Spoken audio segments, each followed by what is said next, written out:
Добар ден, почитувани гледачи, недела 14 часот. Вие сте со емисијата Око на ТВ Нова. Концентрирај се. Успесите на премиерот успесите на премиерот Груевски. Насме се, бе, кретене, насме се, бе, насме се! Ајде пак. Успесите на премиерот Груевски. Така. Груевски. Ако зеснам има да се джитнам од мозг, како не писателот Бранко Чопич. Мене ми овде многу светло. Дали има некој од секторот осветлување? Нека намали малце, мислам, ќе ве молам.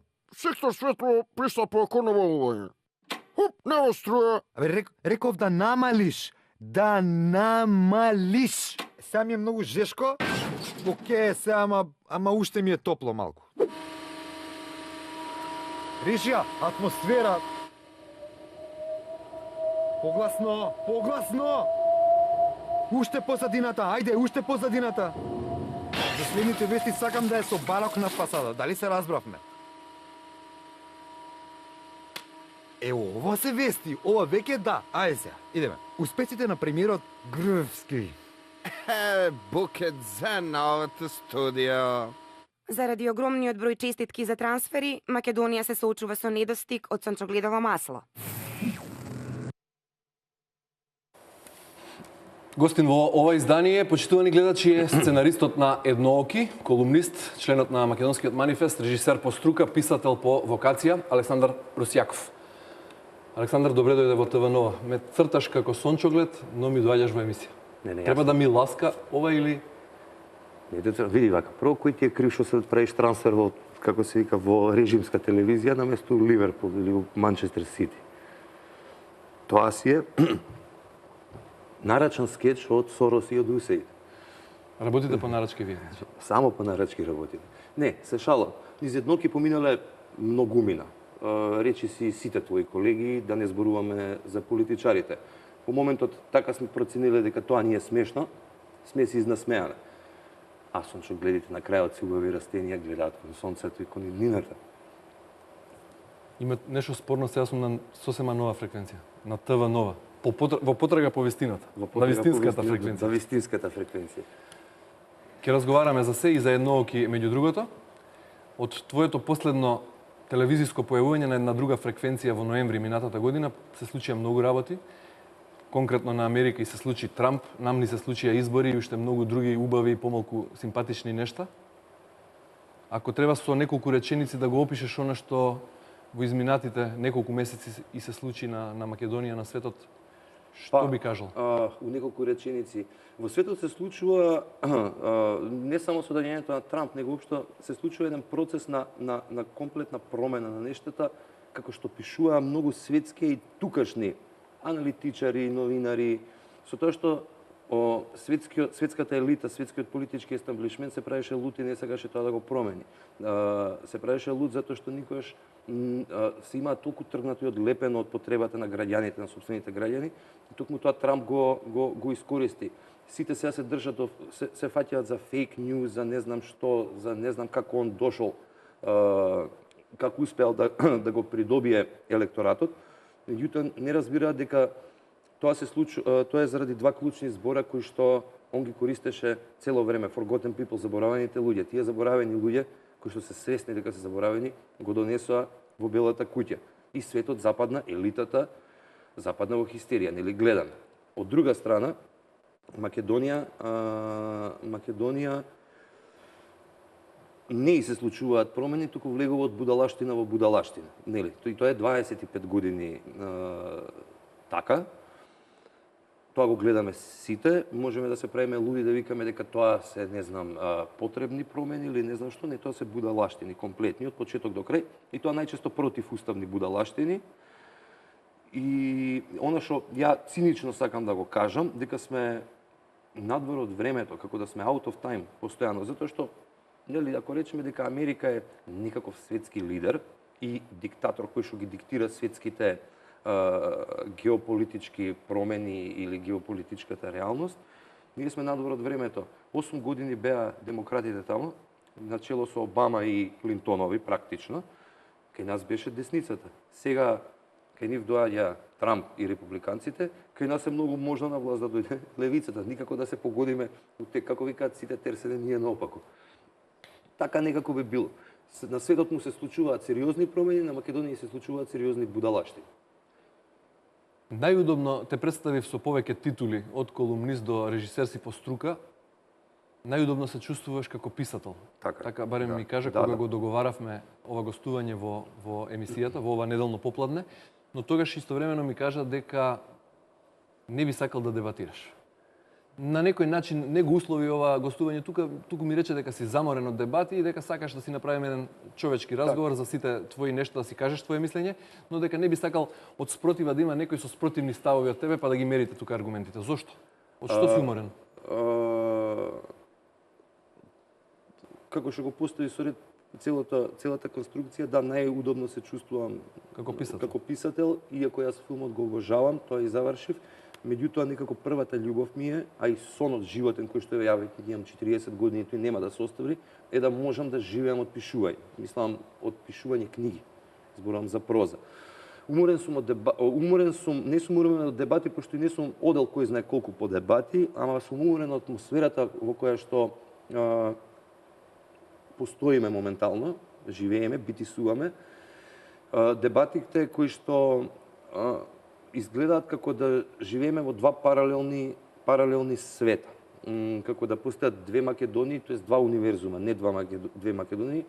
Едната страна едното и не трга понатаму, другата страна не трга од своето, не се трга, и тоа се два паралелни света кои што никаде не можат да се допрат.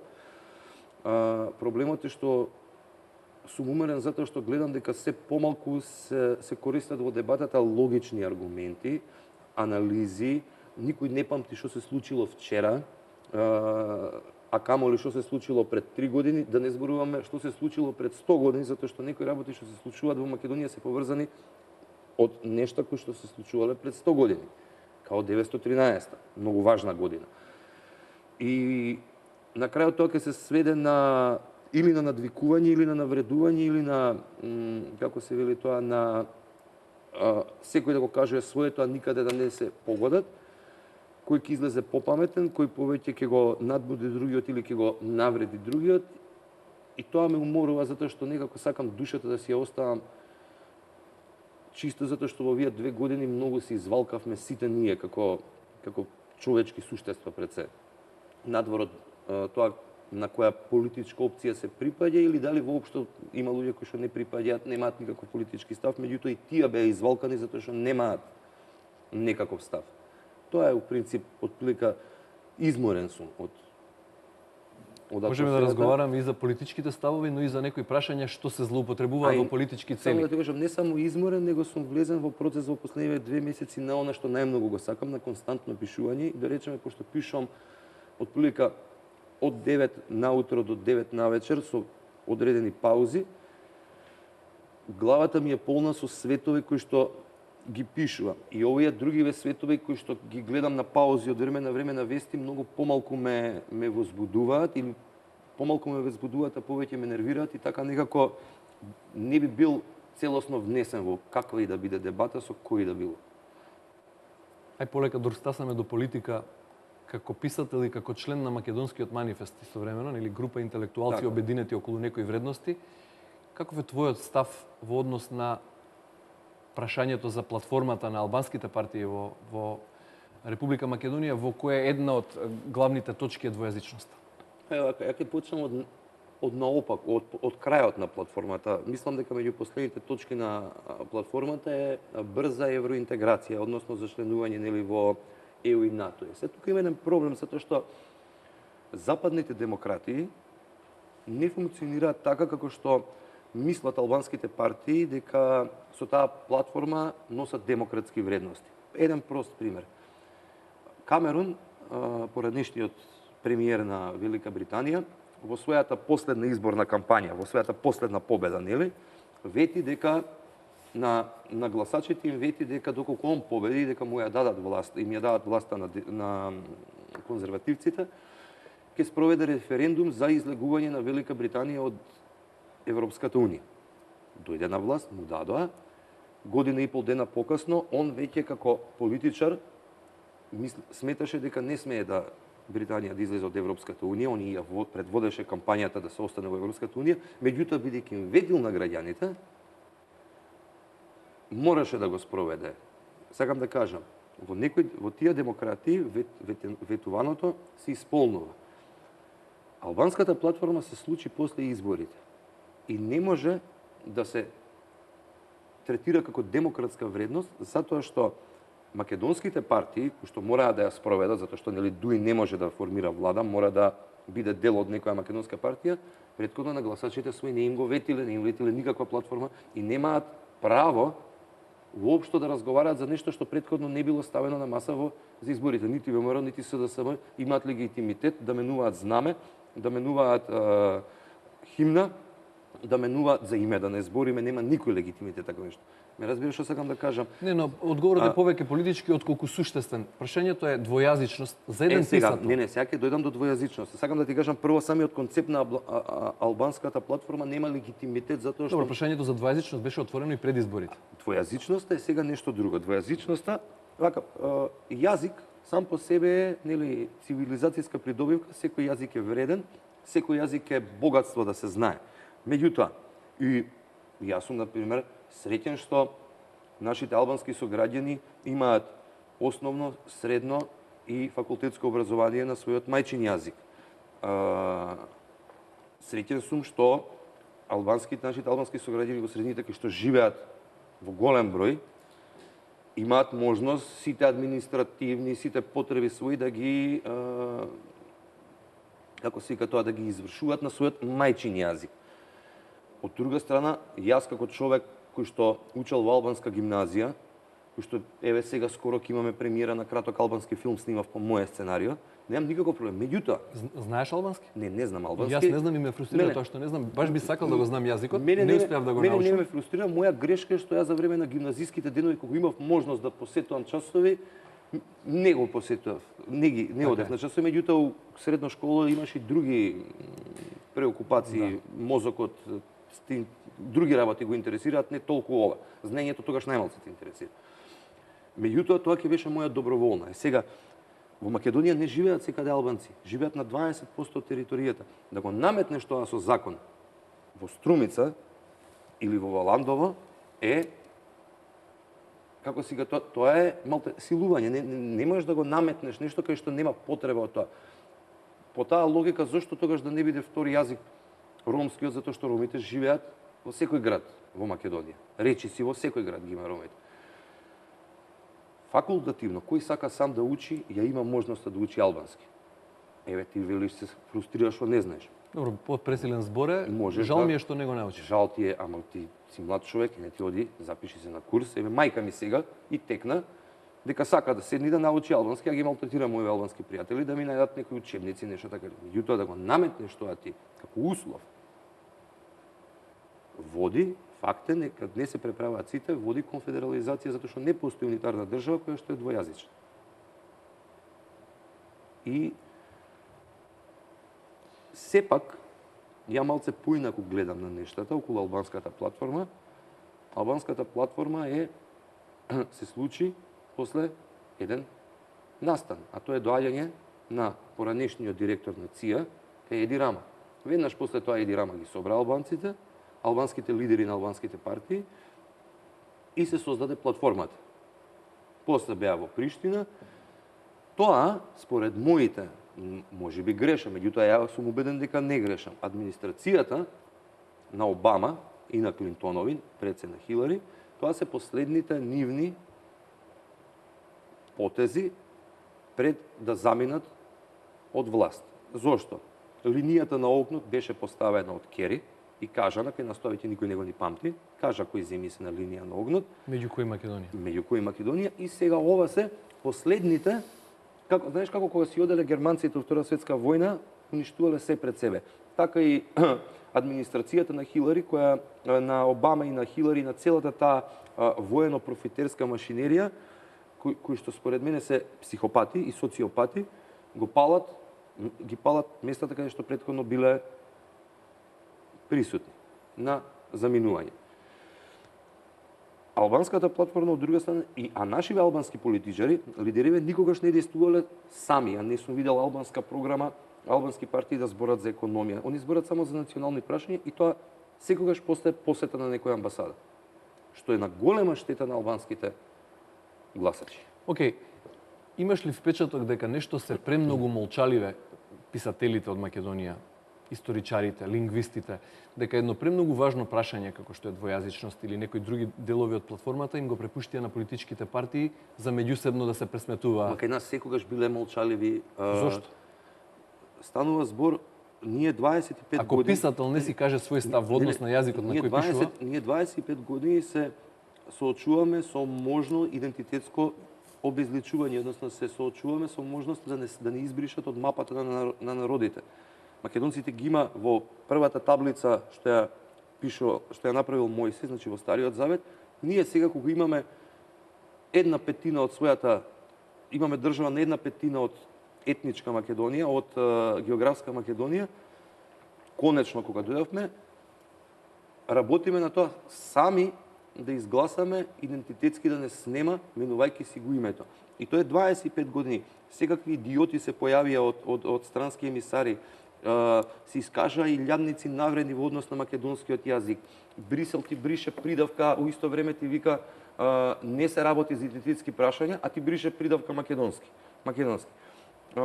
Ти доаѓаат, ти вртат саатови. Воред тебе последен е оној американски конгресмени, тоа е еден од повлијателните. Доаѓа Џокеров, уште не влегол, ја Џокер го викам, Дейли уште не влегол во Македонија, од таму ти порачува ти дека си словен, а не македонец, и после сите се прават луди и идат на онаа варијанта, а новинарите не разбраа што сакав да кажа. И во сите тие 25 години нит ману се произнесува, нит Друштво на писатели на Македонија, а јазикот е на удар. Јазикот е 25 години удар. Ако ти ја бришат придавката македонски пред јазик во извештајот на Европската унија, ти кажуваат дека јазикот е на удар. Именувањето на јазикот. Не реагираат. Ману се покажаа дека се живи само кога го лустрира Славко Јаневски. И тоа нели го лустрирање посхумно, тогаш они гракнаа, тогаш се најдоа, тоа било удар врз националните интереси на Македонија, затоа што тој е нивни член. Ствари, они реагираат само нешто околу нив, ако се чепне лично, веројатно, па се исплашиле... Поединци академици реагираат, имаше и пред некој ден. Сега излезе, реагираше, да, ама ману треба да излезе... Тоа сакав да кажам. Прво беше Павлопулос.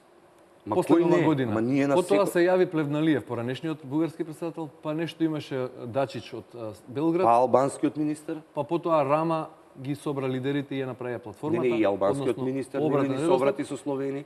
Молчи Ману, Сите молчат. молчи и Македонски манифест. Не, Граѓанскиот сектор молчи. Не, Македонски манифест... Зошто? Македонски манифест дури стана досаден. Еви и граѓанскиот сектор. Граѓански сектор не постои во Македонија. Македонски манифест реагирал на... Се, например, не реагира на секоја изјава на Павлопулос, пошто тој дава 6 изјави во неделата на различни места, исто да го повторува, ама реагира... Не сме реагирале само за овој последниот. Али веројатно и за тоа ќе се реагира. А кај нас, Министерството за надворешни работи не реагира. Доаѓа секоја втора будала од Европа. Реагираше овој пат по службена должност на изјавата на... Ама реагира на 10, Американскиот на конгресмен. 10 навреди еднаш реагира. Оној Ван Хауте што не кажа за... Ти доаѓа у државата и ти викат, вие немате менталитет европски. И вие си свиркаат пошто се конструктивни. Чешкиот председател го фати за уши американскиот председател, го донесе кај него во председателска резиденција и му рече, ве донесов да видите дека местото каде што последен пат легувате. И го избрка. Ама само така може да функционираме како држава. Ние викаме,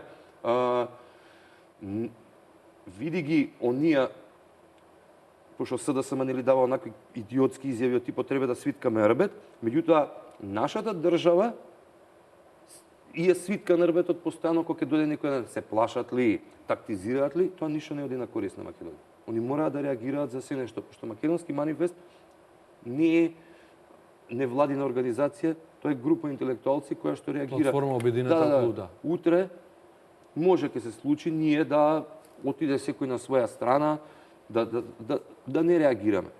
Меѓутоа, не сме ние тие што само треба да реагираме, треба државата да реагира на секоја, а навреди се случуваат константно.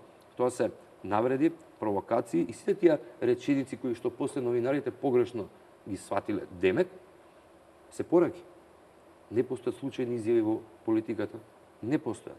Што е сценариото после овие пораки што ги слушнавме? Белград, Софија, Атина, Тирана? Но тоа е истата. Целото пораката е иста. Промена на името.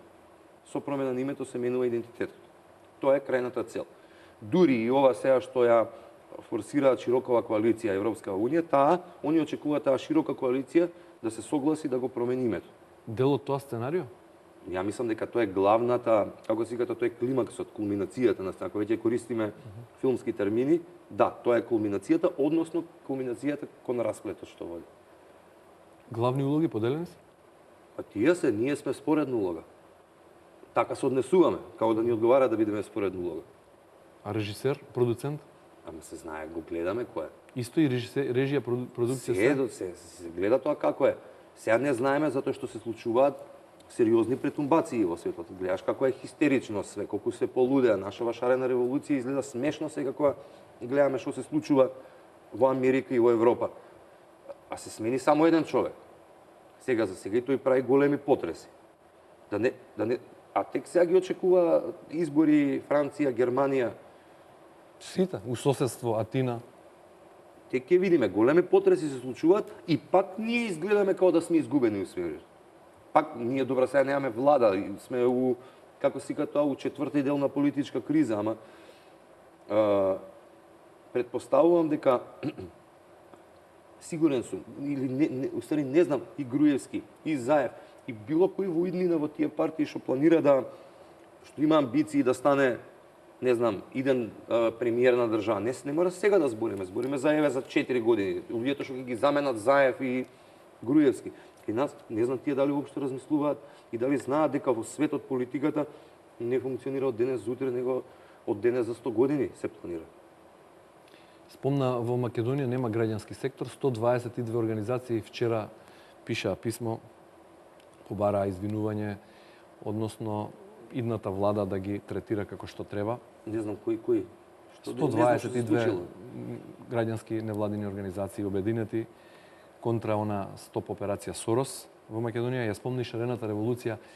Не беше дел од шарената револуција, иако нели како општествена авангарда уметниците, писателите, режисерите. Што се случи? Ја папагалство не сакам. Како сакаа да ме како се тоа да ме окарактеризираат на најрежимски мегафон или не знам што. Ја не прифаќам нешто што сум го гледал пред 10 години да ми го презентираат тука како оригинално граѓанско движење. Да ми продаваат нема правда, нема мир, нешто што сум го слушнал 200 пати до сега на различни места во светот, кај што после тоа се случувале зебани сценарија. Да ми вадат огледала кои што ги гледа во Украина и да ми тврдат дека тоа е оригинално сценарио, да не ми кажа дека за тоа стои господинот Џорџ Сорос како испрлен играч на ЦИА, со се целата машинерија што стои позади него во заминување сега, воено, како си тоа, профитска организација која што создава кризи и војни низ светот,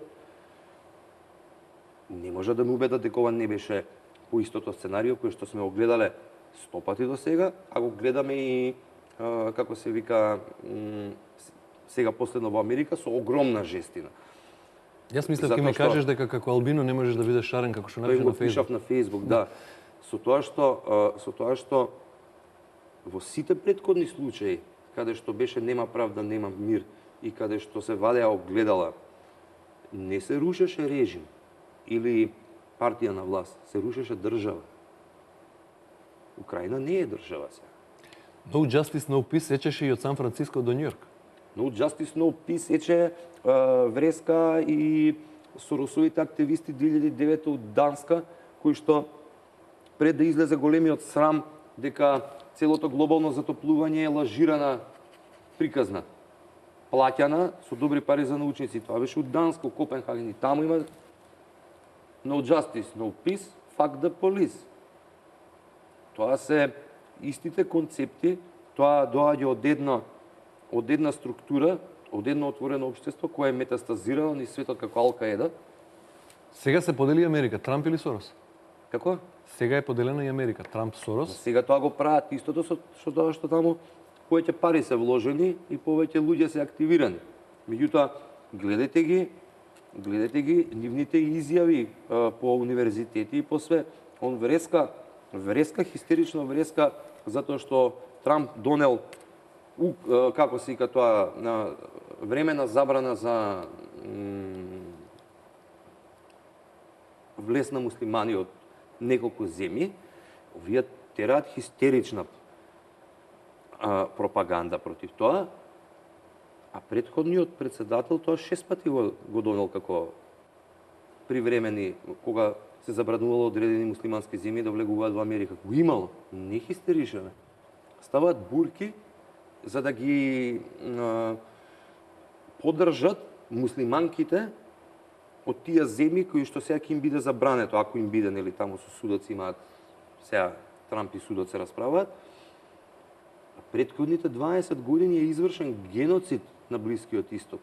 Од истата таа американска администрација, најчесто водена и од републиканците на Буш и од демократите и на Клинтон и на Обама. Геноцид извршен таму. Стотици илјади жени во бурки се убиени, силувани. Каде беа претходно да излезат да му кажат на Обама дека они се за... Не. Ја тоа го кажувам стално. Сега скоро ми се случи на Фейсбук.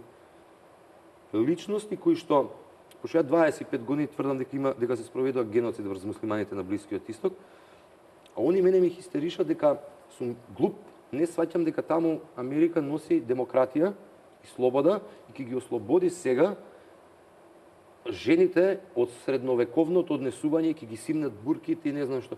Еве ги истите сега тие се сликаат со бурки. Тоа не е лицемерно. Тоа е толку лицемерно што е не е ни фолирање, него е лицемерие. Или е слаба меморија, просечност некоја, не памти што зборел претходно. Америка ти е незаобиколна тема во сите колумни. Ја тоа не го сметам за невладин сектор, да завршиме нели за невладиниот сектор во Македонија. Невладин сектор финансиран од една структура која што врти милиони и од неколку држави кои што директно се вмешани во политиката, односно во рушење на одредена политичка гарнитура, не е невладин сектор. Не е невладин сектор. Они се невладин сектор кога нивната политичка опција е на власт, тогаш, нели, се бават со... Тогаш може и да добиеш пари за филм или за некој сценарij. Не, невладин сектор не дава такви, освен ако не е нешто во, не знам, во контекст на некоја... Ама невладин сектор, да видиш ти сериозни невладини организации. Јас знам еднаш бев со еден човек кој што работи у невладина организација, ги храни, шпанци му плаќаат и он купува месо и ги храни орлите у Македонија и со него бев. Тоа е невладина организација, да. Ова друго се политички, како си кажа тоа, политички невладини организации кои што се ги машинеријата ги третира како корисни идиоти. После им текнува. Не знам сега како гледаат на себе украинците после толку смрт и толку хаос што се случи. Да не збориме за арапските пролети кои што исто така беа организирани, смислени и изведени по сценарио. Во една колумна напиша ми мириса на Украина, ми мириса на Сирија, ми мириса на Босна. Да, па тоа им е лошо целта мирис? да ја уништат. Ама да, може би единствениот спас што ние и покрај тоа што сме толку закрвени, сме доволно себични за да не посегнеме по собствената удобност, па да трнам ја сега тебе да те тепам. Меѓутоа, ако се следеше хистеријата овие 2 години, да, некои луѓе беа спремни да предизвикаат војна во Македонија. Таа војна немаше да помине добро по тие ја посакуваа. Они немаше да си поминат добро, многу лошо ги си поминаа, ама па тоа не е никаква сатисфакција затоа што ќе беше уништена Македонија. А и нема ништо полошо, пошто ние тоа историјата не учи многу сериозно дека во Македонија од тие причини сме на ова дередже сега. Добри, сега да се вратиме на почеток. Може ли промена на име или некое такво радикално прашање од национална и суштествена важност да се промени без војна во Македонија? Види, прво, ја не знам кој им дозволува на ВМРО, ДПМН, СДСМ и било кои други партии во Македонија да преговараат за тоа. Кој им го има даено легитимитетот? Зборам од 90-тите наам. Дали они имаат легитимитет? Они имаат во нивните програми дека се за ЕУ и за НАТО, така? Тоа не е спорно, нека бидат они за ЕУ и за НАТО. Ама каде, кој им дал легитимитет да преговараат за името на државата, без разлика дали ЕУ и НАТО поставува услов или не поставува услов, нека преговараат, нека најдат други начини. Ама тоа, и тој легитимитет, 25 години, никој не разбира дека они не смеат тоа, значи немаат легитимитет. Ако дојде утре некоја партија, да речеме, ја ако направам партија, што нема да се случи никогаш, меѓутоа има многу луѓе што вака размислуваат. Ние имаме, како се вика тоа, законска и уставна можност сите парламенти од почеток до сега, сите влади, сите лидери на позиција и опозиција да ги ставиме у затвор, односно направиме еден голем. Добро, вие баравте иден прекин на преговорите, на разговорите за името, го запалевте копија од Букурешкиот договор, Тоа беше перформанс. Тоа беше перформанс. Вашите ставови во однос на ЕУ и НАТО се познати и од секоја втора, ако не секоја епизода на Еднооки, нели, не во ЕУ, не во НАТО. И македонски манифест. Која е алтернативата на Македонија? Зошто па не во ЕУ и НАТО? Чекај. Зошто сте толку влюбени во онаа референца ФИРОМ? Зошто не се промени референцата ФИРОМ? Не мора да се промени уставното име? Нека се смени ФИРОМ. Не може тоа дипломатски да се изгледа? Прво, види, ти као новинар треба да знаеш дека не се преговара за промена на референцата. Референцата е референца. Не знаеме која е... Знаеме како не знаеме. Која е платформата? Па за уставно име никој... Не. Сите ниту една партија не рекла дека ќе го промени уставното име? Тоа е фол. Сите преговараат за промена за наоѓање заедничко решение околу разликите со името. Така може ќе се најдеме околу референцата. Така гласи, не е за референцата. Немаат проблем грците со референцата. Не е на маса ставена референцата, референца е тоа, привремено е. Нема законска никаква, тоа не е наше име. Тоа е име што моментално не води Обединените нации додека ние не го решиме спорот. Тоа е спин. Најголемиот спин што е пуштен во Македонија дека се преговара за промена за референцата. Лага е тоа. Еве сите што гледаат да знаат дека е лага и ако ги убеди некој дека е така, да знаат дека се глупи. Тоа е лага затоа што се преговара за промена на името, не на референцата. Референцата е произлезена од нашето прифаќање да преговараме за името. Ме праша која е другата алтернатива. Другата алтернатива, ако сакаш крсти, е и Арктик и Антарктик. Меѓутоа, кај нас е исто така кривично дело, за мене е кривично дело, злостор против хуманоста и против човештвото, спроведено од нашите политички партии, и интелектуалци, и професори, и новинари, и аналитичари. ЕУ и НАТО ни се единствениот избор и единствената алтернатива. Прво тоа се коси со универзалните правила, но космичките правила, со божествените. Не може никој да ти одземе право на избор. Но не може во ера на глобализација да бидеме сами изолирани. Ама ЕУ и НАТО не се планетарни. Не се планетарни. А посебно е проблем ако ти поставуваат сулудо барање. Сулудо барање, пошто ја, ако ти речев тебе важи, ќе дојдам кај тебе во емисија, ама офарбај се зелен. Ќе се офарбаше зелен. Ќе ми речеше не можам. Така глупо е тоа што го бараш од мене. Во една од последните колумни дозволи, напиша ВМРО ДПМН победи или можеби не. Кризата заврши, да живее кризата. Како и да е, некој ќе формира влада, но наскоро сепак ќе одиме на нови избори. Европската унија, слушнавме пред некој ден, бара широка коалиција. Хан вели нема да се меша во партиските решенија. Партијата што победи вели дека широката коалиција е проверен рецепт за неуспех. Што мислиш ти? Па широка коалиција ти кажав што мислам. Зошто Европската унија инсистира како се вика тоа да се направи широка коалиција, пошто они очекуваат крајниот резултат од таа широка коалиција да биде промена на име. Нивниот аргумент во неформални разговори со дипломатите што сум го слушнал е дека на тој начин ќе спласнат тензиите во општеството. Она што го зборувавме пред многу е поделен народот. Најдобар начин да спласне тој гнев меѓу себе не е во широка коалиција. Ние имаме видено два пати до сега како функционира широка коалиција и тоа имаше Два пати у еден случај беше погубно, а тоа е 2001 година, а второто се случи сега кога имавме широка коалиција и само можам да кажам фала му на Бога што диво населје беше, мада тогаш уште не беше од кога се случи тоа, што не се случи уште едно диво населје, затоа што тогаш ние имавме војна во самото МВР. Така што да имавме ние две партии, ако веќе нели светов е поделен, 90% држави имаат по две партии, имавме две партии со национални црвени линии, свесни за државноста, за што е приоритет. Тогаш може да разговараме за смирување на тензии, за широка коалиција, за непошто Германија не има широка коалиција од левичари и од десничари. Меѓутоа кај што они две се спремни да се убијат меѓу себе, не можеме да очекуваме широка коалиција. Јас ти велам, Европска унија има други намери околу широката коалиција. Европска унија е една лицемерна организација составена од бюрократи и неспособни политичари кои што не можат сопствениот двор да го уредат, еве ги се у паника, се не знаат што да зборат од како е дојден Трамп. Некои дописници кажуваат дека ни пресови не пратат политики, не знаат да се координираат што да кажат, да не збориме за мигрантската криза каде што ќе се поделија едни вака, други така, значи не можат они една одлука да донесат заедничка, а кај нас делуваат како силеџии.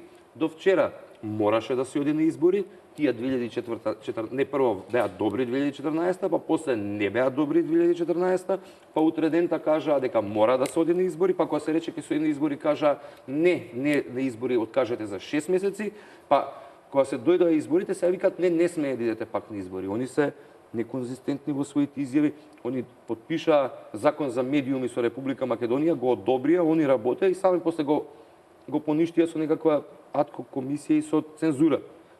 Зашо збориме за Европската унија како за сериозна организација која што секој нејзин чекор е или уцена или несериозност. Памтија мислата, куса пауза за реклами, продолжуваме понатаму со разговорот со Александар Русија. 2 години не силуваат, а ние конструктивно менуваме поза за да не му досади на силувачот. Тачно. Што сакаш тоа да кажеш? Па јас сум убеден дека кризата што се случи во Македонија, политичката криза што се случи во Македонија, нити започна затоа што граѓаните одлучија да се побунат против власта, затоа што поише од 3000 не ги видовме, освен во неколку пати кај што СДСМ собираше поише народ. Ниту сметам дека кризата почна затоа што им беа украдени изборите на СДСМ.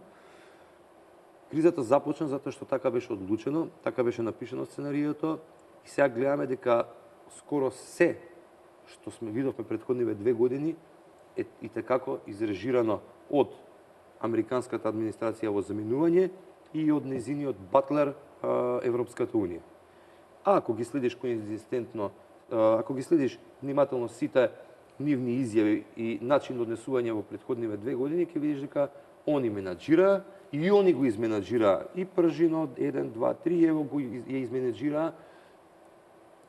И ова сега што се случи, тоа е крајниот нивни резултат. Гледаме дека нивното менаџирање создаде поголем проблем и се они пробуваат да го заташкаат, да го пинат под кред, да создадат некаква широка коалиција, затоа што не ги бидува.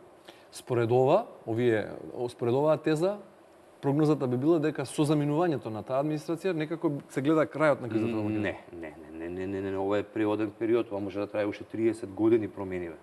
Што се случуваат во светот, меѓутоа важно тргна. Почна да се соголена е тој светски естаблишмент. Не зборувам за кризата во Македонија. Не може да трае уште 30 години. Не, кризата во Македонија не знам дали ние живееме 25 години во криза политичка. Ова мене секоја прават, ова е најголемата политичка криза, ми се смешни. За мене најголемата политичка криза може да биде и 94-та година, која што ја создаде ВМРО затоа што не влезе во парламент. Не играше до крај како политичка партија, него се повлече и тогаш беше распродаено еден куп национални интереси и пари. Нели тогаш се случи транзицијата. Така што ние сме 25 години во криза. Може да видиме уште 30 години. Ако не има, како што сме тргнале, може да не нема. Во една пригода направи паралела меѓу истрагата на FBI за мејловите на Хилари Клинтон и СЈО во Македонија. Која е сличноста, која е разликата? Не направив паралела. Спорував за лицемерството. Лицемерството како главна особина на она што се нарекува меѓународна заедница, кај нас, нели, под меѓународна заедница се подразбила Брисел и Вашингтон. Пекинг, Москва, Токио, тоа не постои. Не знам дали знаа дека постои тој дел од планетата Земја. И ја направив паралелата. Што изјавува како кај нас се третираше тоа, а како истите луѓе тоа го третираат во Америка. Затоа што и истите луѓе кои што тука доаѓа и не вика дека СЈО мора да го заврши тоа, затоа што тоа е од дома работено и не знам прислушкувано, и истите тие луѓе рекоа никако тоа во Америка не смее да се прави, затоа што тоа русите го. Ме разбираш? Едно е овде кажано, дома е друго. И тоа, тие двојни аршини врз Македонија се применуваат нон-стоп. Само мене не ми е јасно како луѓето седи вака. Седи, гледа телевизија, ваму го слуша едното, ваму за истите работи слуша сосема друго и вика да, така треба. Тука е проблемот. Тоа лицемерно однесување. И после ќе ти дојде Гарет, ќе ти рече, ама види, ние силните држави имаме право да се мешаме во внатрешните работи на другите држави, или ќе ти дојде некој таму ќе ти каже, види, кај вас е така затоа што вие немате европски менталитет, или ќе ти дојде трети ќе ти каже, па види, вие не сте баш како нас другите. Вие сте малце поинаку. И себе Груевски гледам, му последниве неколку средби со амбасадориве и го користи истиот речник. Они кои ми речат, ама не може тоа така, ми викам, не, ние сме малце различни од другите, како што велевте вие. Сам, кога ќе почнеш нешто да, нели, кога криво ќе насадиш нешто, криво ќе порасне. Кога ќе ослушнам зборот култура, вадам сипаници. Ти е насловена една колумна. Да. Зошто вадиш сипаници? И кои ти е овча или од помалите ситните? Тоа знаеш од каде е, така? Тоа е познатата фамозна изјава на Гебелс. Кога ќе го слушнам зборот култура, вадам пиштол. Е, сега јас, нели? Си направив своја конструкција во мој стил и тоа беше реакција по повод изјавата дека се случило геноцид во културата со новата Програма за национална 2017. програма за 2017 година. И тоа беше мојата реакција, затоа што таа национална програма искача 10 години од како е ВМРО на власт и уште 10 години пред тоа и уште 10 години пред тоа. Сиве овие години до сега не се збореше. Се напаѓала културата, Скопје 2014, Министерството се напаѓало и окей, се е тоа легитимно, не се напаѓаш. Меѓутоа, националната програма прв пат беше вака жестоко на како се вика тоа, Оценета како геноцид. Нели нормално мораат они да ги користат, не можат да излезат од болшевичките термини. Фашисти, диктатори, геноцид, тоа се болшевички термини. Геноцид се случува на Блискиот Исток. Не во културата. Единствениот геноцид во културата го направивме ние уметниците, што се навикнавме како наркомани на државна цицка дека све во уметноста државата треба да го финансира. Ние сме една од последните, како се вика тоа, последните држави на планетата каде што Министерството за култура, тоест државата, тоест граѓаните што го создаваат буџетот, ги финансираат уметниците во сите области на уметноста. Јас и во колумната напишав, немам никаков проблем да се лутат продуцентите, чии што проекти не поминале, да се лутат издавачите, чии што книги не биле прифатени, затоа што продуцентите и издавачите не се сами по себе уметници, некогаш се нели, меѓутоа сами по себе не се уметници, ама се оние што ја туркаат уметност, значи без нив уметноста не би можела да постои и би можела, меѓутоа они се тие што најмногу помагаат и се логично ми ако сум ја продуцент, сум го избрал сценарио, мислам дека е најдобро. И мислам дека ќе направам најдобар филм и тој филм ќе има уметнички и комерцијален успех. И нивното меѓутоа јас бев навреден од уметниците. Ја како писател ми се случило 2 пати на конкурс да не добијам книга и ми се случило 4 пати поред на конкурс да не добијам филм. Во услови на режим или на демократија? За кој период зборуваш? Па не, претходно во услови на тешка диктатура. Не беше претходно, неам конкурирано, не сум конкурирал претходно. Не бев ни спремен да конкурирам. Јас се нашалив во колумната дека вистинскиот геноцид си има случено тие години кога сум ја одбиен. ова е екзодусче, пошто мене ми пројде еден проект. Може да се вика екзодусче, ама геноцид е само јако, мене кога ме одбиваат. Затоа што јас, мојата уметност е поквалитетна од другите уметници. И тоа е цинизам, затоа што уметникот, окей, еве, ја има можноста, државата има конкурси. А зашто да не видиме како изгледа, сите ние се восхитуваме на Достоевски, на Ван Гог, на сите тие луѓе ја живееле својата уметност и не биле на ничија цицка. Некои гладувале, некои никогаш не се прославиле во своето време, никои не ни чуле за нив во нивното време, као за Ван Гог.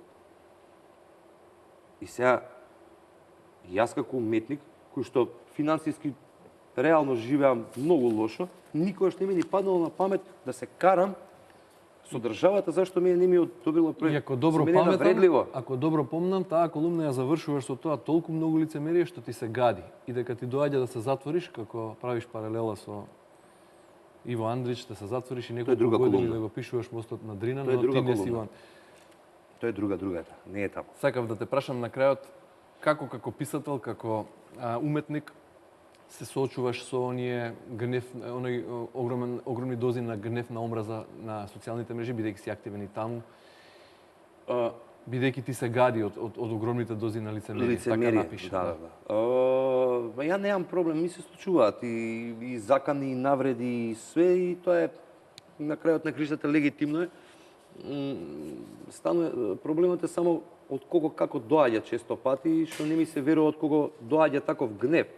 И целата оваа ситуација на површина ги извади вистинските карактери на некои луѓе што ги познавам. Стварно им ги извади карактерите, пошто претходно било само маска, затоа што ја огромен број мои пријатели нит го сакаат ВМРО, гласаат против нив, сакаат да се смени власта, не ги сакаат ни СДСМ, не е важно, меѓутоа мене апсолутно никош не ми пречил кој е твојот став, можеш ти да политички што сакаш да бидеш, можеш да бидеш комуниста, можеш да бидеш ВМРО-вец, СДСМ-овец, јас не го менувам за тебе мислењето како за човек. Меѓутоа сега се покажаа некои ситуации дека уствари со некои луѓе ти никогаш не си бил пријател, затоа што е доволно една глупост да влезе меѓу нас и ти одма да не само што ќе го промениш ставот, него од една крајност одиш во друга, од те сакам во те мразам, што е малце ненормално. И сега, иако морам да не излезе како знае што мене ми се случува, дека и повеќето луѓе со кои што се конфронтирам ја и на Facebook и во јавност се имаат почит кон мене. Не сум дојден во ситуација каде што толку многу еднаш доживеав заканов уметник дека ќе ме снема кога ќе дојат на власт среден ноќ како во старите добри времења. Уметник. Да. Меѓутоа тоа јас исто го доживам као окей, и да ме снема. Не може да се нарече уметник што се користи со такви И закони. то може. И може Караваджо бил убиец. Убиец, така и завршил, бил убиен затоа што бил убиец. Не знам, Гинтер Грас бил СС. Како си сега скоро му извадија на докази дека овој Кундера неговата шега е ствари реалност која што он ја направил, каде што го предал својот пријател кој што заглавил 20 години. Така што не е тоа, ние уметниците, немој да мислиш дека сме нешто кој знае колку продуховени и не знам, ние сме себични копилиња кои што пред се гледаат само за себе, а потоа за другите сега. Затоа што така сме создадени, нели? Ние мислиме дека нашата уметност е Човек на човека, молк му е, така беше? човек на човека му е молк. Александар, на крајот да не испадне дека во цела емисија зборувавме, а недела, попладна недела, 14 часот време за убави нешта, зборуваме само за гнев, лицемерие, лоша политика и се тоа.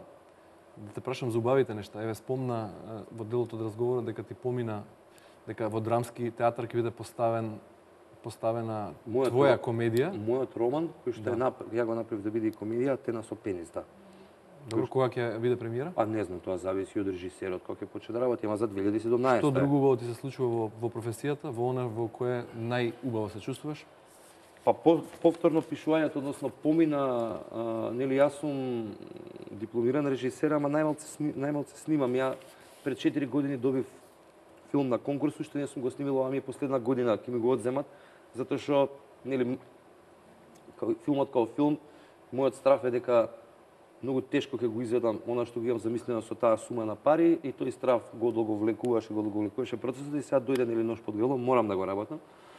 Ми се случи оваа работа на еден друг конкурс каде што мој колега со кој што претходно работевме краток филм, мојот сценарио он го режираше, тој е филмот Епизодист Игор Алексов, направи парче на сите битни холивудски фестивали, краткометражен филм. Малку се пишува за такви работи кај нас. Да, за жал. Да, и сега на една моја приказна, исто од роман, кој што се вика 13-тиот месец, а делот се вика Лена и Владимир, го направивме сценарија и он го конкурираше за свој прв долгометражен филм и му помина. Тоа ми е голема радост, затоа што многу ја сакам приказната и голем број на луѓе што ја го прочитале 13-тиот месец, таа приказна им е омилена, многу ја сакаат. Тоа е еден урбан, модерен филм кој што раскажува модерна верзија на Убавицата и Зверот. И го работам на еден серијски филм за една хрватска продукција кој што ќе се снима во Македонија и некако пробувам се тоа скоро да го завршам за да се фатам да го работам 13-тиот месец вториот том, кој што сакам да го конкурирам оваа година, нели на конкурс, пошто ние сме сите на цицка. И тоа се убавите работи. Ствари, Ти пожелувам многу инспирација и трпение и живци и нерви и помалку да ти се гади од ова лицемерие и многу успешни проекти. Посакај ми мир на душата, јас да добро научам, здравје, така. јас да научам да си направам душевна рамнотежа и мир и онда ништо веќе не може да Ти благодарам за гостувањето во ТВ Нова, прв пат во новата телевизија и прв пат во мојата емисија. Почитувани гледачи, вам ви благодарам за вниманието со кое не следевте. Се гледаме идната седмица во истото време.